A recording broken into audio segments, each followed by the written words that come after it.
Hey, South Baltimore. Are you looking for a great place to relax? You should really check out The Last Penny in Locust Point. Whether you're in the mood for a handcrafted cocktail, some great food, or you just want to soak in the cozy neighborhood vibe, The Last Penny is a great spot for you down in Locust Point. And hey, don't forget about Chicks on McHenry Row. They've got the best chicken tenders in town. Man, I've been ordering these things like once every couple of weeks, and they're just absolutely delicious. They got a couple of different sauces you can choose from. You can grab a craft beer while you're in there. You can bring a whole party too, because they got a lot of space in there. Stop by for pickup, carry out, or sit down, have a meal, have a beer. It's great. Swing by The Last Penny and Chicks today. Might just become your new favorite hangouts in South Baltimore. If you're looking for more information on local businesses, be sure to visit us at southbmore.com and check out our business directory at directory.southbmore.com. You're going to find lots of coupons, happy hours, and local events of some of your favorite local spots out there. Enjoy and cheers. Welcome back to South Baltimore Now. I'm Nate Carper, and today we are on location at St. Mary's, Star of the Sea, a Catholic church on Riverside Avenue. We're delving into the rich history and vibrant community impact of this beloved institution. Dedicated in 1871, St. Mary's has been a cornerstone of the community, creating countless memories and significant milestones for its parishioners. Sadly, this church will be closing its doors at the end of November, leaving a void in the hearts of many. However, the legacy of St. Mary's will live on through the remaining Catholic churches on the peninsula, Our Lady of Good Counsel in Locust Point, and Holy Cross in Federal Hill. I'm thrilled today to be joined by Father Kevin and Steve Sarnecki, the deacon here at the church, and we're going to be discussing recent developments and initiatives within the Catholic community of South Baltimore and much more. Stephen, Kevin, welcome. How are you? Thanks very much. Yeah, great to be joining you. Thank you for letting me come into this beautiful church and have a discussion today and talk to our community and our listeners and our readers here at southbmore.com about what you guys have going on with St. Mary's. Again, I mentioned that it's closing. Kevin Lynch wrote a nice story back in the spring and talking about the Seek the City initiative. Well, again, thank you, Nate, for joining us here today. And my name is Father Kevin Ewing. I am the pastor here at the Catholic Community of South Baltimore. Been here for about 14 months, so a little over a year. And this is actually just a parish community that I've been familiar with all through my time preparing for the priesthood and then as a minister of the church. It's great to be able to celebrate with this parish community. It's great to be able to know that God is calling us to a very hope-filled witness. He's calling us to celebrate some incredible moments in the lives of individuals, of families, of our wider community. You know, in this particular moment, I'm just reminded that we're also called to try and navigate some tough times together, to support one another, and to reassure each other that our hope in Jesus Christ, even when the going is difficult for us, that our faith is undimmed and that the Lord calls us to the promise of new things to come, of good things to come. So I'm happy to be able to join with you here today. And take it away, Deacon Steve. Yeah, so Deacon Steve Sarnecki, lifelong Baltimorean. I actually live out in Ilchester, Maryland, Ellicott City area. And I was lucky enough to get reassigned to South Baltimore in February of this year. I'm super excited. I love so much about Baltimore, the people of Baltimore. Good, bad, and otherwise, you know where you stand with the city of Baltimore. And so far, I've really fell in love with South Baltimore, just in terms of the mix of families, long-established residents, so much going on around here. And so much to look forward to in the future. Awesome. Well, welcome to the community. Welcome to South Baltimore. Will you ever move down here or stay out there? I've got 7 kids, so I don't know if the Locust Point townhouse is big enough. Nope. That's a triple wide house in Locust Point. Maybe if like a whole city block comes in. Yeah, exactly. So I live very close to St. Mary's. Both my children were baptized there and received First Communion there. My history goes back only about 10 years with St. Mary's. But with it closing, I'd love to just kind of discuss what's been going on with that, how you're transitioning to the other 2 churches, and maybe just some future plans around that. As you mentioned earlier, the parish community of St. Mary's has been around since the mid-1800s. We think about just all of the lives that have been a part of that parish community, of that church community. And of course, over the past many decades, these communities have done a beautiful job of being able to come together, to support one another, to celebrate what makes us Catholic and what our Catholic mission, our identity is in our wider community. The work of these 3 distinct parishes coming together has really blossomed in a beautiful way. We have a lot of folks, as Deacon Steve mentioned, who have lived in this neighborhood all their lives, who have called these houses of worship their spiritual home for generations. And we want to honor that as best we can. We also have a lot of new people moving into the area, a lot of youth and vitality and energy and new ideas and new opportunities. And we want to see the church joining them and accompanying them in their walk of life, in their journey of faith, in whatever way that comes to be made manifest here in South Baltimore. Part of the realization of the Seek the City process is just that in a lot of ways, our mission took on the space of serving the facilities, just trying to keep up with a lot of the very difficult care, a lot of old buildings and things like that. And of course, the mission of the church, it remains the same since Jesus Christ. Go and make disciples. The Lord gave us that commission. And so, as painful as this process is, we're really trying to see an opportunity of putting that hope into action, being able to really carry out that mission that we are called to, being able to evangelize in the neighborhoods, to be able to make Christ present to our local community, and to be able to support one another. And so the difficult reality of losing a church building or no longer having the celebration of sacred liturgies, even of the sacraments of the church, the baptisms, like you mentioned. If that's not possible at St. Mary's, how do we not only give thanks for all the ways in which St. Mary's has been present and has offered those opportunities, those sacramental moments for the past 50 years, but how do we also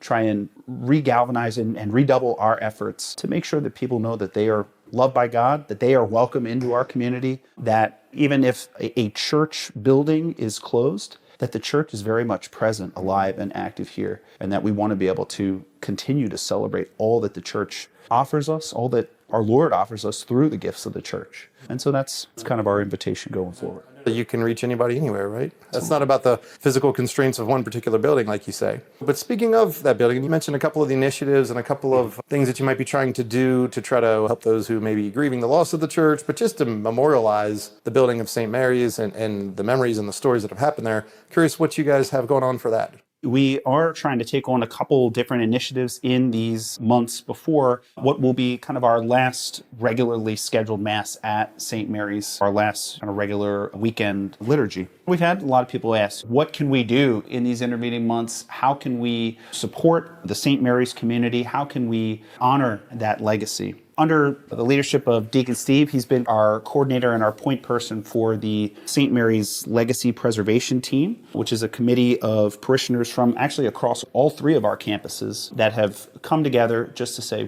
what are some ways that we can tangibly chronicle and preserve the memory and the legacy of St. Mary's? Two ways in which we're inviting anyone in the community, whether they've been a long-standing parishioner, whether they're new to the area, just to be able to share their thoughts, their reflections, any photos, any images, is to post those on our memorial wall. We set up a memorial wall through the assistance of Charles Stevens Funeral Home. You can find the link on our website, and certainly we'll be able to provide public access to that website through our social media and things like that. And it's just a place to store those memories for all in our community. They have the funeral home, the Stevens Funeral Home, been great supporters of our church community. And as we were discerning how best to catalog all these memories, they have a beautiful kind of platform, a beautiful database for being able to say that this is how we want to honor something that is so special, so dear, so sacred to us, just as we would honor a treasured family member.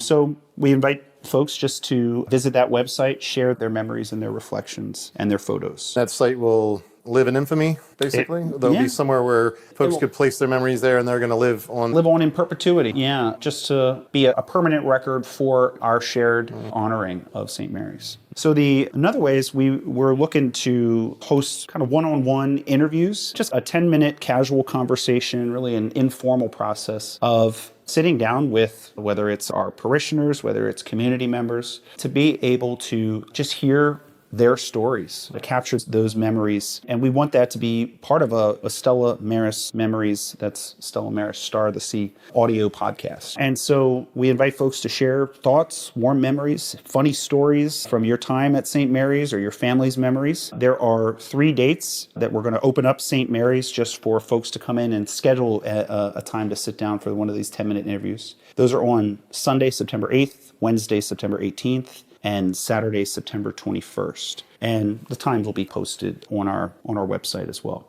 And so those are great ways, I think, just to be able to further cement and capture those testimonies and those memories. And then the other things that we're encouraging folks to do is, come by St. Mary's. Join us for one of our Saturday evening liturgies, Saturday at 4 p.m. The church is open. The community is there. It's a beautiful opportunity just to be able to celebrate. Even if folks are not Catholic or not familiar with the Catholic liturgy, that's okay. We want to invite all in to see what our celebrations look like and to join us in that celebration. We're going to be offering a Mass of Thanksgiving on Saturday, November 16th. That'll be our 4 p.m. Mass. And that's going to be followed by a legacy reception that'll take place in St. Ignatius Academy, just across the street from St. Mary's. And the legacy reception will be open to all members of our community, have an open house, and again, a sharing of some of these testimonials, and our memorial wall. We'll just share some reflections. And then our closing Mass for St. Mary's will be offered on Saturday, November 23rd at 4 p.m.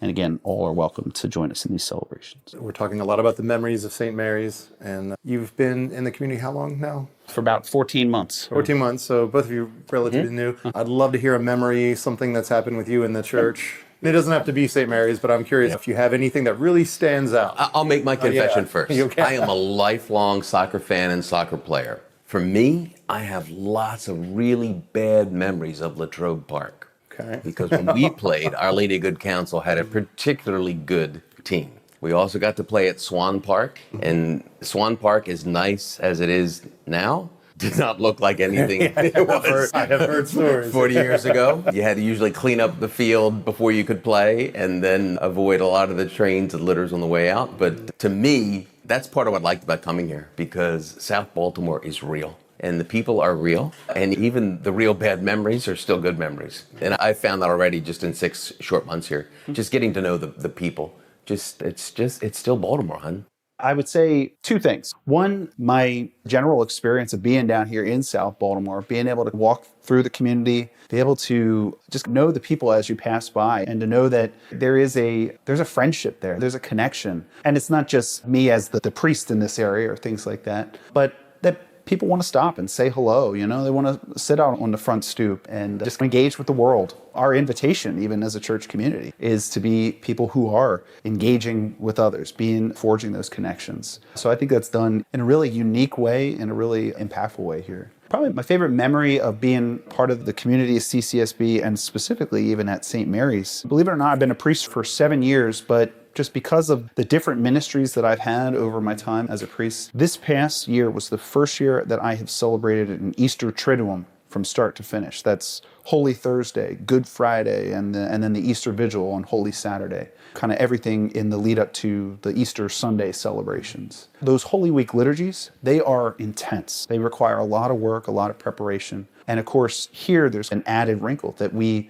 will celebrate each service at one of the different locations. But our Easter Vigil this past year was at St. Mary's. We brought one adult into the church as a newly baptized Catholic Christian, and we also received 5 others into the church as well. And just being able to see the course of those liturgies, but even more so, seeing the awakening of faith and the deepening of faith throughout the course of their journey in preparation for the sacraments, and then being able to see them receive the sacraments at the Easter Vigil. It was just a really powerful moment, really just awesome expression of why we are here, to see that hope dawning in lives, in people. So there's another liturgy coming up, can't help but share, in August, where we actually have Mass in Latrobe Park. And I call it the blessing of the backpacks. It's a back-to-school Mass. It's open to everyone, and at least for the hour or so of Mass, the kids seem relatively happy with the prospect of going back to school. But I was lucky enough to join last year before I was assigned and assist Father Kevin. And I have a good memory of walking door to door with the Eucharist to share Holy Communion with some of the older residents who were participating but couldn't necessarily come out across the field. And to me, that's South Baltimore, where the kids are out in the field and the parents are there with them and the older generation are out looking and they're not separate. They may be separated physically, but there's still togetherness. That's coming up on the 25th of August out at Latrobe Park at 11 a.m. All right. Better make sure I get this episode out before then. Time sensitive. We can give you a rundown of all celebrations coming up. Yeah. So, No, that's perfect. That's great. I love the architecture of all the churches. I think it's beautiful. When it comes to St. Mary's, I hope that light stays on forever because I've now become accustomed to it for 14 years. Yeah. Tell you what, whenever the timer kicks off, if we have a power outage or something like that, people let me know that star is not lit. And I try as quick as I can to get over there and make sure it gets lit back up. I bet. So anyway, to wrap things up here, what are some things the community can do, whether you're part of the Catholic community or not? One of my favorite events of the year the Catholic Church does is Oktoberfest. Sure. Of course, love it. And I know it's at Holy Cross. In fact, the first time, I believe it was at St. Mary's several years ago. My son was 1 and he was sleeping and I had no idea what was going on. And I just got him to sleep. It was a beautiful late September afternoon. I had the window up and I'm like, finally he fell asleep. And then I hear polka music playing. I'm like, is this real life? What's happening? And I'm like, it's an Oktoberfest. What an amazing thing. So I haven't missed a year since. Did you stay asleep?